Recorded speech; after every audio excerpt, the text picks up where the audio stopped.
welcome to Inside Scoop. I'm Sumi Das, and joining me is senior writer for CNET, Josh Lowenson. Josh, thanks for being with us. Great to be here. Okay, so today is the day that a lot of people have been waiting for. It is September 18th, and iOS 7 has just dropped. It's here. It's here. It came out. You've got it on your phone. Yes, we do. All of us are installing it wildly with reckless abandon.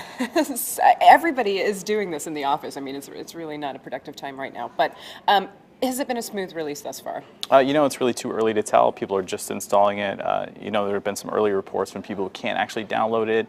That's probably more due to Apple's servers than any sort of installation. Apple has actually one of the easiest jobs doing this compared to most hardware makers because they only have a limited amount of devices to kind of figure out before it goes out. Okay.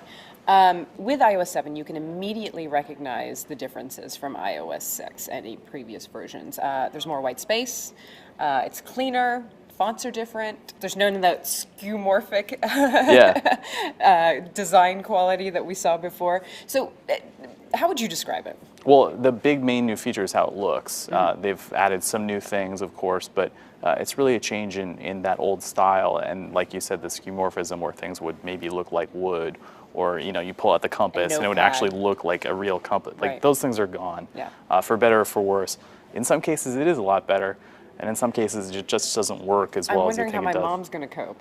Yeah, there's some very confusing things, but for most people, when you open it up, everything is where it used to be. Everything still works like it used to for the most part. And I think in a lot of ways they've improved other things that used to be kind of pain points, things like switching quick settings like Wi-Fi and screen brightness. Those things are all much easier to get to, which is a good sign. So let's talk about the major changes here. What are the most significant differences from the previous iOS? Well, the biggest one is a new feature called Control Center, and this is basically just a quick toggle, the same thing that Android's really had for a long time, that lets you just quickly change a setting, something like turning your Wi-Fi on and off, or adjusting screen brightness. Those are things so you don't have to go sort of 5 screens deep to find you used to really have to dig for it, so now it's much more present. That's one big one. The second big new feature is the Siri upgrade. They've really improved voices.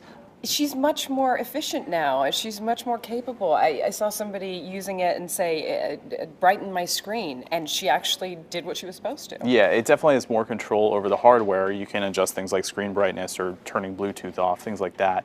But it's also more of an app. So if you look at something like a movie now, you can see the trailer, you can look at reviews, you can book showtimes, all without leaving the app. It's pretty impressive. Same thing goes for like web search results, which used to like kind of kick you out to Safari. So now it's a little bit less disjointed. Also, there's male and female voices if you're into that. If you're into that. And then there's also iTunes Radio. Yeah, this is a feature that you have to have iTunes 7, but it's also rolling out to Apple TV and iTunes, and this is basically just Apple's streaming music service. And if you're familiar with something like Pandora, the idea is pretty similar. You just kind of have stations around artists, and you can listen to free with ads, or if you're a subscriber of iTunes Match, there's no ads. Okay.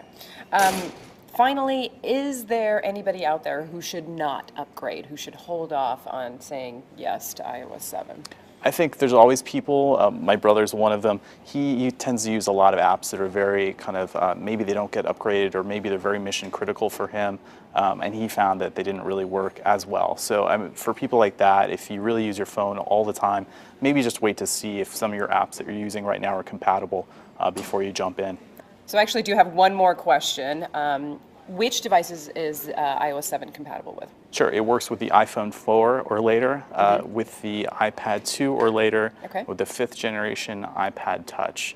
And there are some differences in things you can run, like you'll need a newer Apple device if you want to use this new AirDrop file sharing technology, because that's really just a hardware feature. Same thing with the Siri. Obviously, it's not going to work on the iPad 2 or the iPhone 4. Okay. All right, so that's iOS 7 for us. We're all going to go play with it now. Josh, thanks so much. My pleasure. For Inside Scoop, I'm Sumi Das. Thanks for watching.